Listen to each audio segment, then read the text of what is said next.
बिस्मिल्लाहिर्रहमानिर्रहीम। वेलकम है आप सभी का मेरे यूट्यूब कुकिंग चैनल घर का जायका बाय सादिया खान में।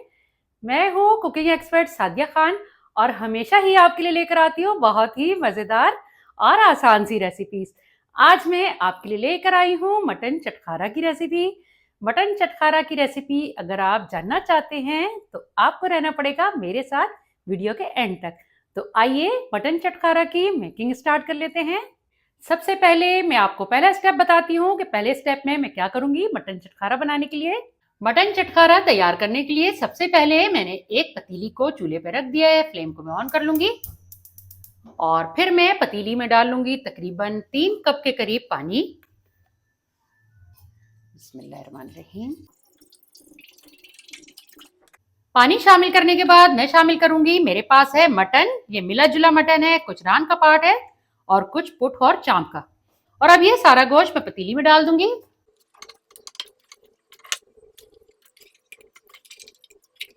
पानी में मैंने सारा गोश्त डाल दिया है। अब मैं एक उबाल आने का इंतजार करूंगी। अब पानी में उबाल आ चुका है और मैं आपको दिखाती चलूं, आप किनारों पे देख सकते हैं और सेंटर में भी झाग बनना शुरू हो चुका है। ये झाग हमारी हेल्थ के लिए बिल्कुल भी फायदेमंद नहीं, तो इस झाग को मैं उतार लूंगी एक अलग बर्तन में। चम्मच की मदद से मैं सारे झाग को थोड़ा थोड़ा करके निकाल लूंगी। आप जब भी मटन बनाएं या कोई भी इस तरह का मीट बनाएं तो लाजमी ऊपर से पहले झाग को अलग कर लिया करें।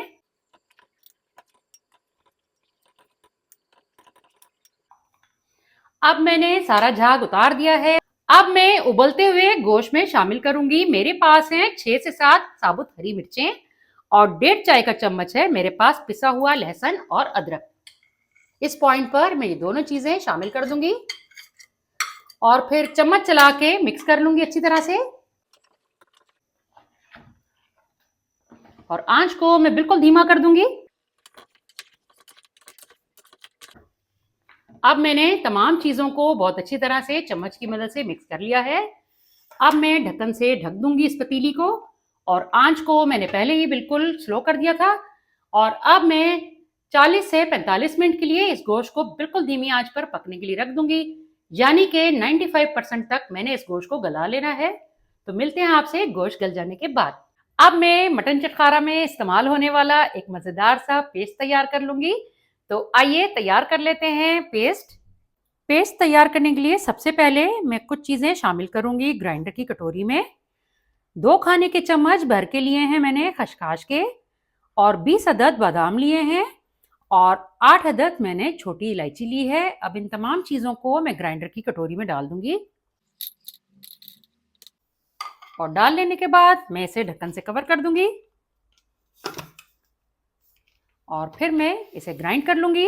पहले मैं 2 बारी छोटे वक्फों में चलाऊंगी और फिर मैं फुल स्पीड पे से ग्राइंड कर लूंगी।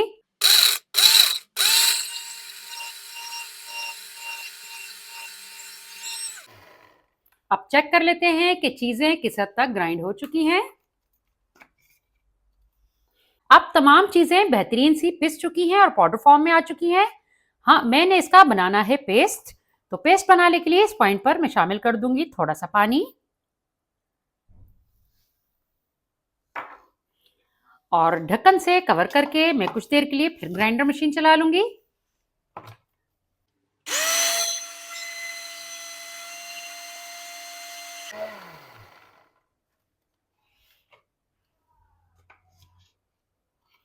अब आप देख सकते हैं कि कितना बेहतरीन सा पेस्ट तैयार हो चुका है। गोश्त को रखे हुए 40 से 45 मिनट का टाइम कंप्लीट हो चुका है। तो आइए गोश्त को चेक कर लेते हैं। अब मैं ढक्कन हटाकर आपको दिखा देती हूँ कि गोश्त किस हद तक गल चुका है।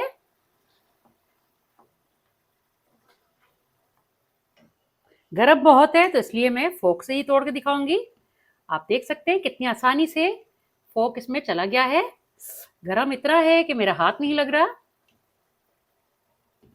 आप देख सकते हैं कितना बेहतरीन से गल चुका है। गोश्त गल चुका है तो गोश्त को मैं एक साइड पे रख दूंगी और इतनी यखनी हमने इसमें छोड़नी है, पूरा गोश्त नहीं सुखाना। अब मैं मटन चटखारा की ग्रेवी तैयार कर लूंगी। ग्रेवी तैयार करने के लिए मैं एक अलग बर्तन ले लूंगी। मैंने एक पतीली चूल्हे पे चढ़ा ली है, फ्लेम को मैंने ऑन कर लिया है।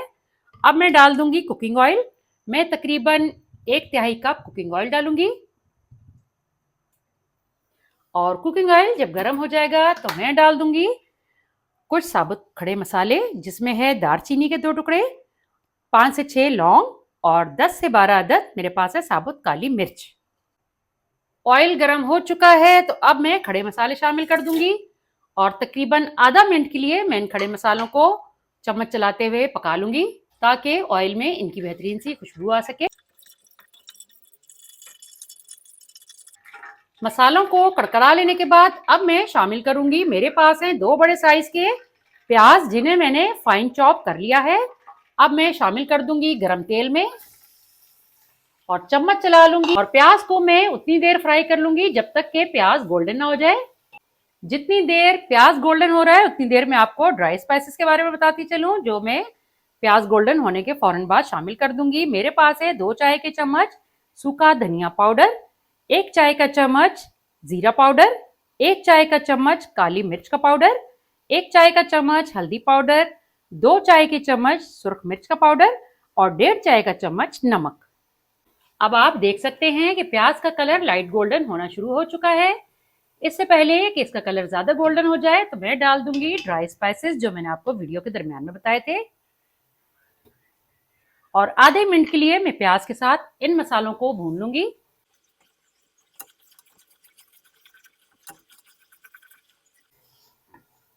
अब मसाले अच्छी तरह से भुन चुके हैं तो मैं शामिल कर दूंगी, मैंने 4 अदद ग्राइंड किए हुए टमाटर ले लिए हैं और अब मैं शामिल कर दूंगी भुने हुए मसाले में और फिर मैं चम्मच चला लूंगी, अच्छी तरह से मिक्सिंग कर लूंगी। मिक्सिंग कर लेने के बाद अब मैं शामिल करूंगी, मेरे पास है 1 चाय का चम्मच भरा हुआ लहसुन और अदरक पिसा हुआ।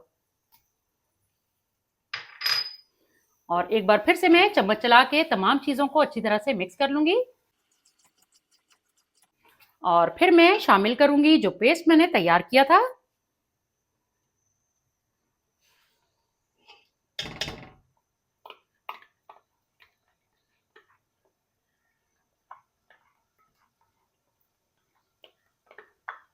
पेस्ट शामिल कर लेने के बाद अब मैं चम्मच चला के तमाम चीजों को मिक्स कर लूंगी और मैं इतना पका लूंगी कि तेल ऊपर आ जाए।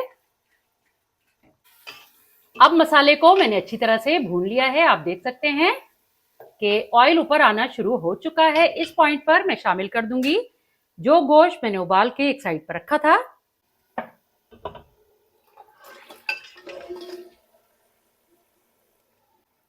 अब मैंने ग्रेवी में सारा गोश्त शामिल कर दिया है तो एक बार मैं अच्छी तरह से चम्मच चला लूंगी और ग्रेवी में गोश्त को अच्छी तरह मिक्स कर लूंगी।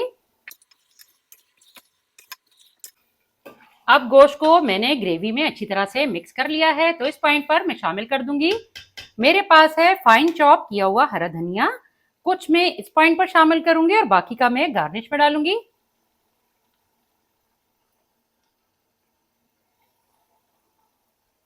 और फिर है मेरे पास 2 खाने के चम्मच लेमन जूस,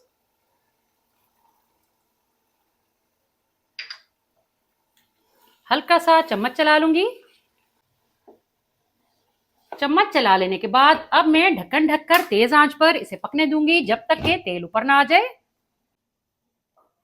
अब ढक्कन हटाकर देख लेते हैं, 10 मिनट हो चुके हैं गोश्त को तेज आंच पे पकते हुए। अब मैं आपको दिखाती चलूं, आप देख सकते हैं कि ऑयल ऊपर आना शुरू हो चुका है और जितनी भी यखनी थी वो सारी खुश्क हो चुकी है, सिर्फ ग्रेवी है इसके अंदर और गोश्त भी हमारा परफेक्ट गला हुआ है और भुन भी चुका है। अब मैं आपको सर्विंग बाउल में मटन का फाइनल लुक भी दिखाऊंगी। फ्लेम को मैं ऑफ कर दूंगी।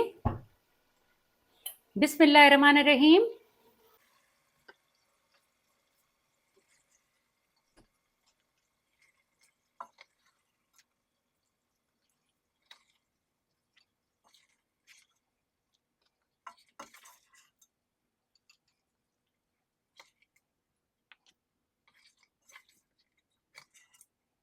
तो लीजिए, तैयार है गर्मा गर्म मजेदार सा मटन चटखारा।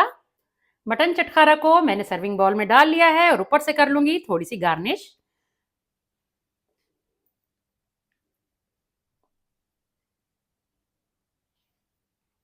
तो जनाब, फिर कैसी लगी आपको मेरी आज की मटन चटखारा की रेसिपी? अगर आपको भी आज की रेसिपी पसंद आई है तो थम्स अप दें, और अगर आपने अभी तक मेरा चैनल सब्सक्राइब नहीं किया तो लाजमी सब्सक्राइब कर लें, साथ ही लगे बेल आइकन को प्रेस कर लें ताकि मेरी आने वाली हर नई वीडियो का नोटिफिकेशन आपको बासानी मौसूल हो सके।